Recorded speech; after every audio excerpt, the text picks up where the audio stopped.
নমস্কার বন্ধুরা, সবাইকে স্বাগত আমার চ্যানেলে।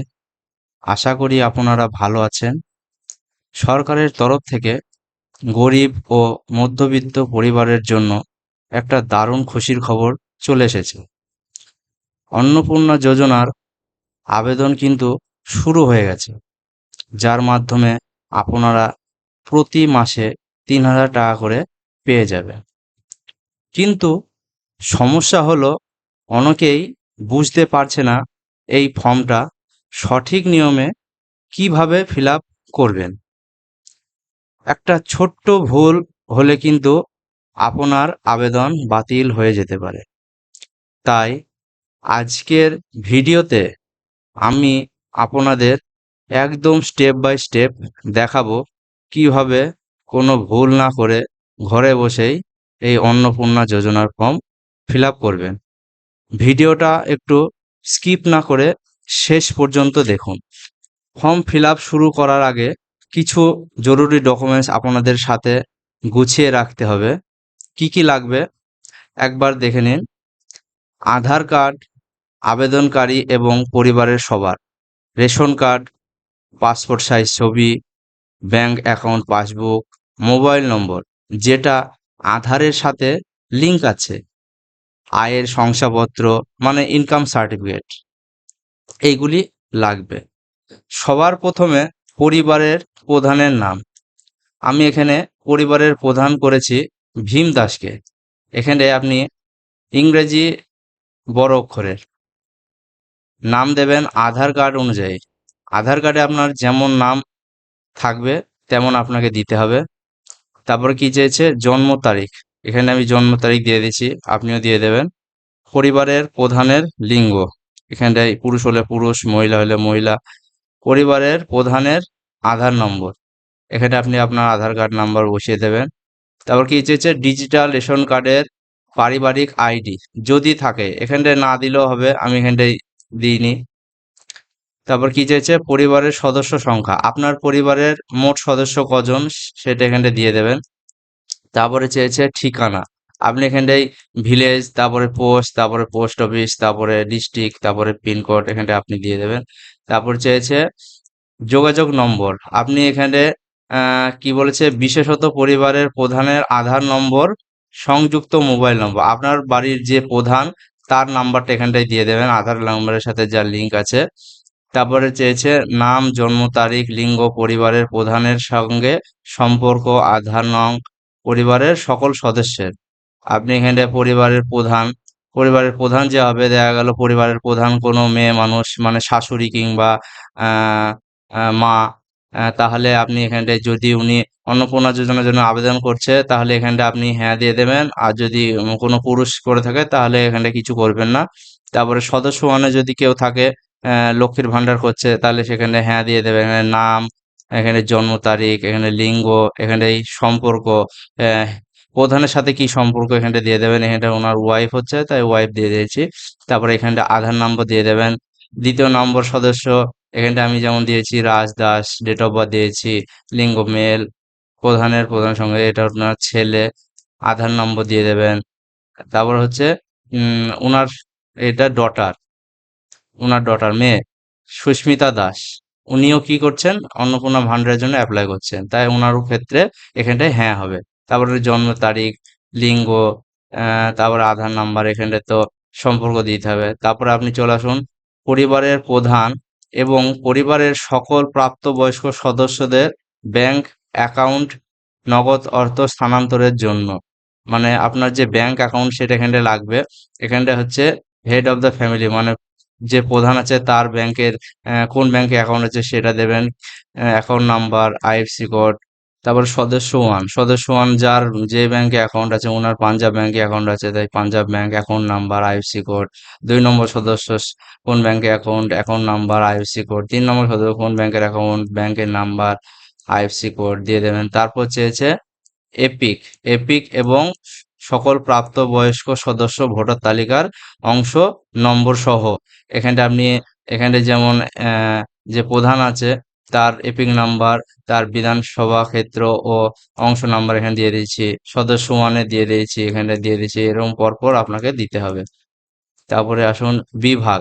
বিভাগ এখানে কি বলছে, আপনার কোন বিভাগ এখানটা পড়ছে সেই বিভাগে আপনাকে টিক চিহ্ন দিতে হবে। এখানটা যেমন আছে অসংরক্ষিত, অসংরক্ষিত, আর্থিকভাবে দুর্বল, তপশিলি জাতি, তপশিলি উপজাতি, অন্যান্য অনগ্রসর শ্রেণী, বিশেষভাবে ঝুঁকিপূর্ণ জনজাতি গোষ্ঠী। এখানে আপনার যেটা আপনার বিভাগের মধ্যে পড়বে আপনাকে সেটা এখানে দিতে হবে। তারপর কি বলেছে, আপনার কি ডিজিটাল রেশন কার্ড আছে? আপনার যদি ডিজিটাল রেশন কার্ড আছে, যদি থাকে তাহলে হ্যাঁ করবেন, না থাকলে না করবেন। যদি হ্যাঁ হয় তবে তবে কার্ডের ধরন উল্লেখ করুন। যদি হ্যাঁ হয় তাহলে কি কার্ড, এখানে পিএইচএইচ কিংবা ওয়াই এসপিএইচ যেটা হবে আপনার সেটা দিয়ে দেবেন। তারপর বলেছে পরিবারটি রেশন দোকান থেকে মাসিক রেশন তুলছে কিনা, এখানে ইনি মাসিক রেশন তুলছে তাই দিয়ে দিচ্ছি, আপনি যদি না তুলেন না করে দেবেন। তারপর কি বলছে গ সম্পদ, বাড়ির ধরন, আপনার বাড়িতে কি 3 বা তার বেশি পাকা ঘর আছে? যদি হ্যাঁ হ্যাঁ হ্যাঁ দেবেন, এখানে না হলে না করে দেবেন। তারপর কি বলেছে পারিবারিক জমির মালিকানা, যদি আপনার জমি জমা জমি কিছু থাকে তাহলে আপনি এখানটায় হ্যাঁ দিলে হ্যাঁ দেবেন, যদি না থাকে না করে দেবেন। এখানে কি বলছে রেজিস্ট্রেশনের নথি, মিউটেশনের কপি এবং আরওআর হাল নাগাদের তারিখ সহ সর্বশেষে জমি রেকর্ডের কপি। তারপর কি চাইছে পরিবারের সকল সদস্যদের মোট জমির পরিমাণ, আপনার পরিবারের বাপ, মা, ছেলে, মেয়ে টোটাল যা সম্পত্তি হবে এখানটা আপনি দিয়ে দেবেন শতকে। তারপর কি চেয়েছে যানবাহন, আপনি পরিবারের কোনো সদস্য কি অবাণিজ্যিক মোটর চালিত 4 চাকার গাড়ি আছে? যদি 4 চাকার গাড়ি থেকে হ্যাঁ দেবেন, হ্যাঁ দিলে এখানটায় তার নাম্বার লিখতে হবে, গাড়ির রেজিস্ট্রেশন নাম্বার লিখতে হবে, না হলে না করে দেবেন। এখানটায় কোন গাড়ি যদি থেকে থাকে এখানটায় গাড়ির কোন গাড়ির নাম্বার ধরন এখানে লিখতে হবে। পরিবার ভিত্তিক সদস্যদের স্বাস্থ্য বীমা, আপনার যদি কোনো স্বাস্থ্য বীমা থেকে থাকে তাহলে হ্যাঁতে টিক চিহ্ন দেবে। এখানে যেমনি স্বাস্থ্যসাথী কার্ডে যেমনি স্বাস্থ্য বীমা এখানটায় হয়েছিল, সেই জন্য এখানটায় স্বাস্থ্যসাথী দিয়ে দিয়েছি।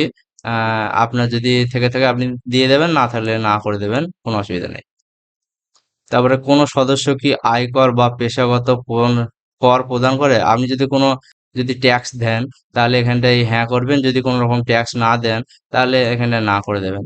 তারপর কি বলেছে পরিবারের সদস্যদের প্যান কার্ড যদি থাকে এখানটা আপনি দিতেও পারেন, না দিতেও পারেন, এখানটায় বাধ্যতামূলক নয়। এখানটা আমি যেমন দিয়ে দিয়েছি নাম, প্যান কার্ড, সদস্য মানে নাম, প্যান কার্ড, সদস্য 2 এর নাম, প্যান কার্ড, সদস্য 3 নাম, প্যান কার্ড, এখানে দিয়ে দিয়েছি।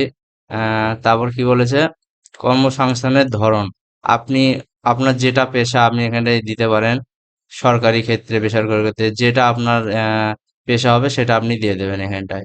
তারপরে একইভাবে সদস্য 1 সদস্য 2 দিয়ে দেবেন। তারপরে এখানটায় চেয়েছে পরিবারের শিক্ষিত প্রাপ্তবয়স্ক সদস্যদের সংখ্যা এবং পরিবারের অশিক্ষিত প্রাপ্তবয়স্ক সদস্যদের সংখ্যা, এখানটায় আপনার পরিবারে কতজন শিক্ষিত কতজন অশিক্ষিত এখানটায় দিয়ে দেবেন। তারপরে পরিবারের প্রধান এখানটায় শিক্ষিত কি অশিক্ষিত দিতে হবে, এখানে পরপর স্টেপ বাই স্টেপ আপনি দিয়ে দেবেন। তারপরে হচ্ছে কোনো সদস্য কি কোনো সাংবিধানিক পদ, মন্ত্রী, সাংসদ, বিধায়ক, পৌর স্থানীয় সংস্থা এবং পঞ্চায়েতের সংস্থায় প্রাক্তন বর্তমান ধারক, আপনার পরিবারে যদি কোনো পদ কারোর থেকে থাকে তাহলে আপনি এখানে হ্যাঁ দেবেন, যদি না থাকে না করে দেবেন। কোনো সদস্য কি সরকারি পেনশনভোগী, আপনার বাড়িতে যদি কোনো সদস্য সরকারি পেনশনভোগী হয় তাহলে হ্যাঁ করে দেবেন, আর যদি না হয় না করে দেবেন।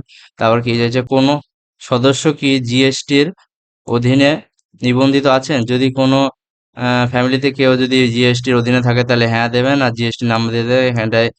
না হলে না করে দেবেন, কোনো অসুবিধা নেই। পরিবারের মোট বার্ষিক আয়, আপনার পরিবারের বছরের মোট আয় এখানটা আপনি লিখে দেবেন। তারপর কি চাইছে সিএএ আবেদনের বর্তমান অবস্থা যদি থাকে, যদি আপনি সিএএ তে আবেদন করে থাকেন তাহলে এখানটা আপনাকে নাম্বার দিতে হবে, আর যদি না করে থাকেন তাহলে প্রযোজ্য নয় করে দেবেন। তারপর কি চেয়েছে অন্যান্য কিষাণ ক্রেডিট কার্ড, এআরডি, শিল্পী ক্রেডিট কার্ড, মৎস্যজীবী ক্রেডিট কার্ড, শিক্ষার্থী ক্রেডিট কার্ড ইত্যাদি। এখানে আপনার যদি কোনো ক্রেডিট কার্ড থেকে থাকে তাহলে আপনাকে এখানটা কি করতে হবে নম্বর দিয়ে দিতে হবে, যদি না থাকে এখানটায় কোনো কিছুর দেওয়ার দরকার নেই।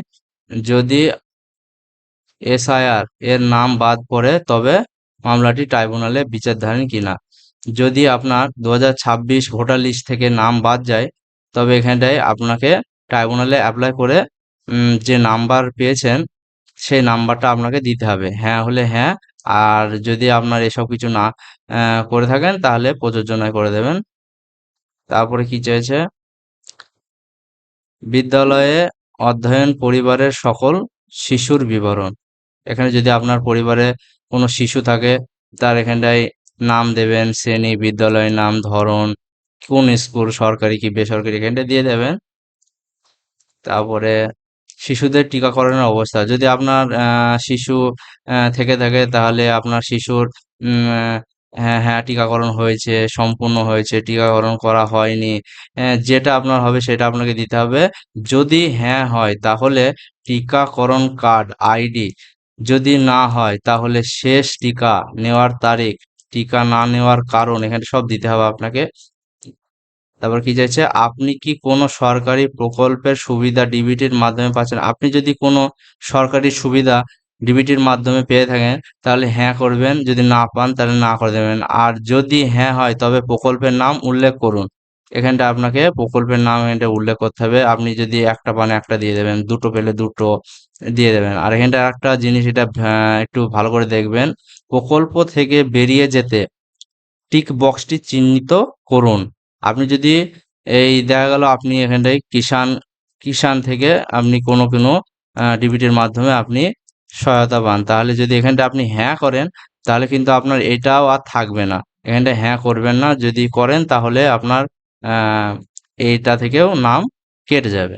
তারপর কি বলেছে, আমি এই মর্মে ঘোষণা করছি যে উপরের প্রদত্ত তথ্য আমার জ্ঞান ও বিশ্বাস অনুযায়ী সত্য এবং প্রযোজ্য ক্ষেত্রে আমি সকল সহায়ক নথি প্রদান করেছি এবং উপরে উল্লেখিত কোনো মানদণ্ড বাদ দেইনি।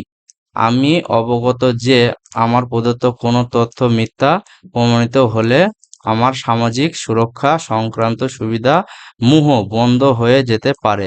যদি আপনি এখানটায় কোনো ভুল তথ্য দেন তাহলে এটা আপনার আইনত ব্যবস্থা নিতে পারে। তাই এখানে বলেছে আপনাকে কি করতে হবে, এখানটা একটা সম্মত বলে টিক চিহ্ন দিতে হবে, তারপরে এখানটা আপনার সিগনেচার করে, তারপরে এখানটায় কি বলেছে, শুধু সরকারি এখানে এক্ষেত্রে আপনাদের কিছু করার দরকার নেই।